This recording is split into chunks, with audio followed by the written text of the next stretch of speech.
Hey, Hi. this is Elaine Allen with startinart.com, and I'm here hanging out with my friend Georgia London, who I met at NAMS, which is the Network to Advance Marketing System convention, where we both came with definite ideas about businesses that we were going to launch. So I am busily working to launch mine. She is busily working, I think, harder than me to launch hers. I don't know about she's that. she's blowing me away with everything she's getting done. So I wanted to invite you to hear what these two women, Georgia and I, are starting. So Georgia, why don't you tell us about Boldly Brilliant? All right. Thank you, Elaine. Thank you for inviting me into this Google Hangout on air, my very first one. And it's true. It's like women inspiring women, right? We're met at NAMS and we get to do this two new businesses that we're starting, and it's very exciting. So again, thank you. BoldlyBrilliant.com. That's my new business, and I'm really excited about it. It's business coaching for women entrepreneurs who really want a business of greatness, a business that they really desire and a business that they deserve. And so I like to help women create those businesses. And that's what I'm doing, BoldlyBrilliant.com. Well, you certainly are someone to talk about this subject because you have run successful businesses and Yeah. have one running right now that takes a lot of your time. So tell us about that one. Oh, sure. So I've had offline businesses, brick and mortar businesses like yoga studios, gymnastics schools, and counseling centers. And then I started my first offline business a few years ago called Zingevity, Body Brain Balance. And Zingevity is a creative movement program that teaches, not just body fitness, but brain fitness also. And I like to say emotional fitness and spiritual fitness too. And that kind of started, oh gosh, years ago. I was actually coming back from the funeral of my mother, and it was, very sad. She was schizophrenic all her life, and she died very young, and she was only 70 years old. And I was coming back from the funeral when I got a call from the Council on Aging about a mile from my house. And she said, I heard you just learned this new exercise program. Could you come teach seniors? I'd never taught seniors before. And I thought, well, that would be fun to do because I'd always taught movement along with what I did in my day job, which was in addiction and recovery. I worked at Harvard Cocaine Recovery Project at the Harvard Medical School, and there I was doing clinical research and clinical direction. And all the time I was doing that, I taught. Sometimes it was like mommy and me type classes. Sometimes it was gymnastics classes. Sometimes it was Zumba classes or whatever I was teaching at the time. So never having worked with seniors, I went there, started working with this group. And I always like to say, I lost one mom, but I gained 12 more moms because that first class of 12 incredible, boldly brilliant women who were all over between the ages, the youngest was 71 and the oldest was 93 when Wow. she started. And she was doing Zingevity up until she was 97. So her name was Ruth, and she was great. So when I started teaching her, I started teaching a different movement form, but I quickly realized that um, they could use so much more. And so, being a psychologist, I began to look at the whole brain fitness component, and we began to do some exercises that we call neuro moves. So there's we call mini moves, maxi moves, and neuro moves. And the neuro moves are the movements that create this right brain, left brain interaction that helps with brain fitness. So over 7 years, really, I worked with that group of women and developed this program called Zingevity. And I started being asked, "Can you teach here? Can you teach there? And I was working full time at Harvard. It was like, oh no, I can't teach here and there, you know. So a friend of mine said, Georgia, why don't you teach other people? This is so good. Why don't you teach other people how to do this? And I thought, well, that's a great idea. So I started doing that, and I had my first training. And then it just started growing from there to the point where I decided to leave my job and my full-time job in addiction recovery and focus completely on longevity. And that's how longevity got started. Fantastic. Well, that just sets you up as an authority that anybody who wanted to be brilliant in their business could trust that what you were going to tell them would help them. Yeah, well, thank you. Yeah. And in longevity, how Boldly Brilliant came about was I started helping the teachers, people that I certified to teach longevity, and those people go into assisted living, VA hospitals, health clubs, senior centers, and they teach longevity. And they needed help on how to get their business started, right? Teaching classes, or even starting their own training programs. I have a few trainers now that go out and teach longevity, do the live 2-day teacher certification. And so those people went in a 6-month program that was business coaching. And that's how Boldly Brilliant, because I realized those 6 months, those people, the women that were in that class with me, those 6 months, went from not knowing how to start a business to having these incredibly thriving, successful, money-making, wonderful businesses that they love, right? And that gave me a lot of joy. And so when longevity started kind of running itself, it gave me more time to focus. And I thought, well, I'm going to take Boldly Brilliant and like expand it out into the world so that more women can take advantage of that. And I especially like working with women who are, we say 50 and better, who may be coming up on retirement, just recently retired, and they're thinking about, what am I going to do next? We retire young in this society. Even if you retire at 65 or 70 these days, that's young, right? So what do you do with the next 20 years of your life? Right. And, some people volunteer, but other people are entrepreneurs at heart, like me, and they want to start a business. So I hope to help all those people who are interested in doing that. It's so much fun. And that's one reason why I was drawn to you initially and wanted to talk with you, because your first business is about helping seniors, and then you're also talking to the same demographic that I'm addressing with my program. So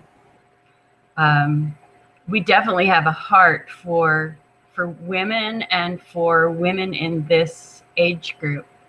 Yeah, they're calling it the third age, right? And so, I think helping people in the third age is, the boomers kind of are on the cutting edge of everything, right? Right. So as the boomers start retiring, and they're doing retirement differently, and I think programs like ours are really, really helpful and beneficial for those people.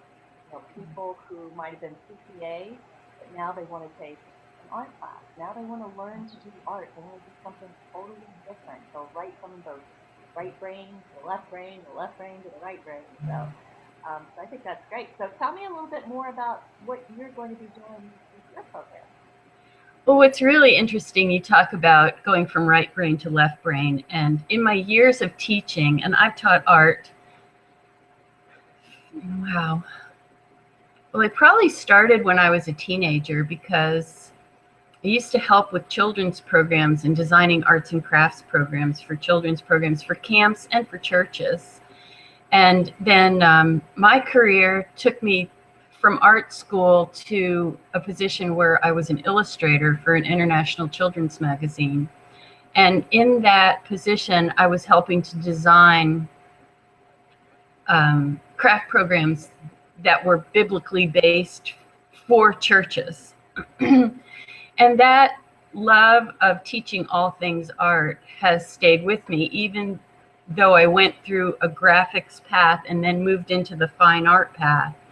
I used to do these sweet little children's illustration in watercolor and ink, and was kind of having fun with that and doing shows, and everybody loved the stuff. It makes them smile. And then September 11th happened, and I grew up in New York and knew people that were in those buildings that fell down, and was so sad.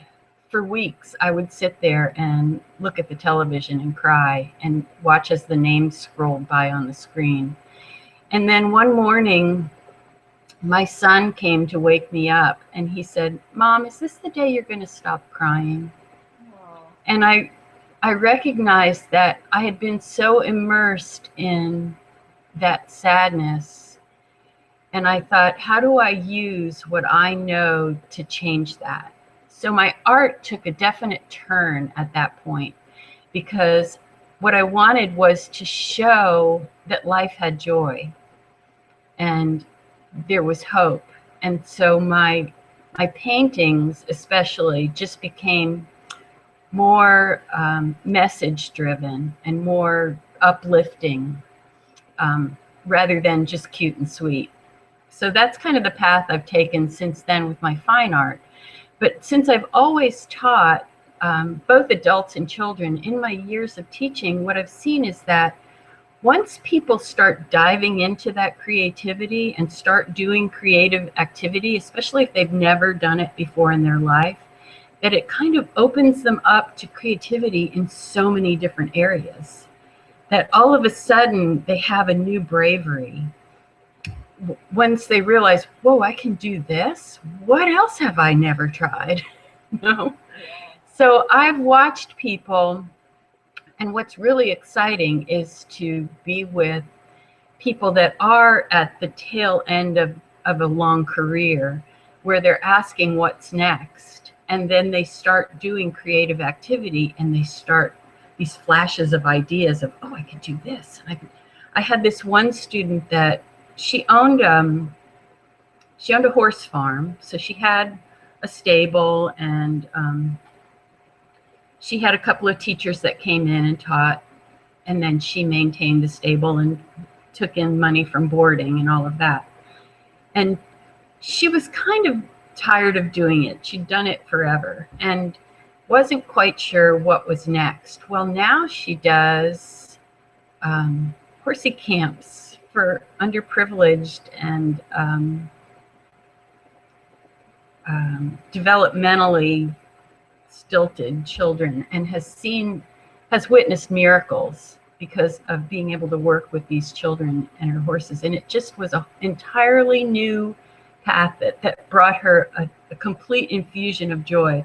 And I'm sorry, I'm going to take credit for that, because she was sitting through my art classes when she went, holy crap, I can do this too. That's great. So that's just one example. Just one example. That's a great And example. I love seeing it in adults, and I also love seeing it in children, where they'll go, whoa, I did that? What else can I do? I'm not going to be afraid to try new things now. So as my brick and mortar business, I teach in a couple of different venues, and then I have a studio. You can see my studio behind me. It's a little bit messy right now, but where I'm set up as a business in my studio in my home, and I'll do camps here during the summer, and we have a whole lot of messy fun.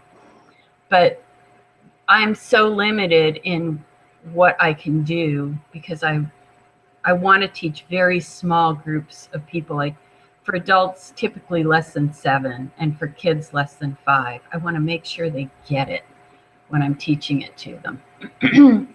So I wanted to bring that component online and build a community of people that not only share their art, but share the new direction their life goes in because of the art. And I just thought that would be so much fun. And there's tons of learning how to do art online. You can Google draw a duck and you'll probably find 20 videos. But that's not what I want to do. What I want to do is, hey, you've never done this before. And if you walk into any art supply store, how do you even know what to buy?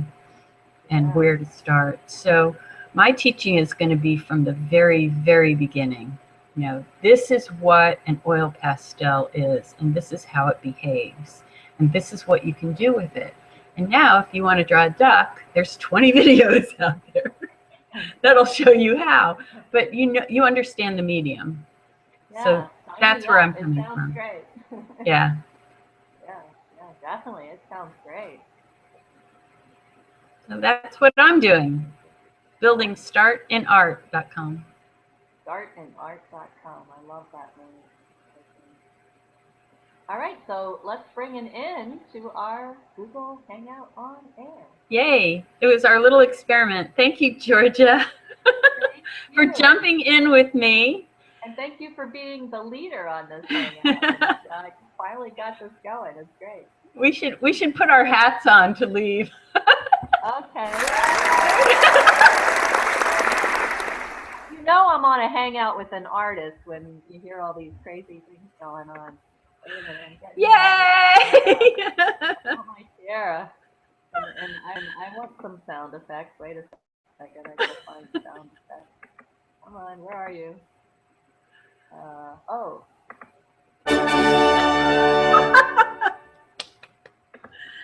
Okay. Thank you, Georgia. All right. And anybody who's Thank watched you. us, thank you for joining us. We'll do another one soon. Bye-bye. Bye.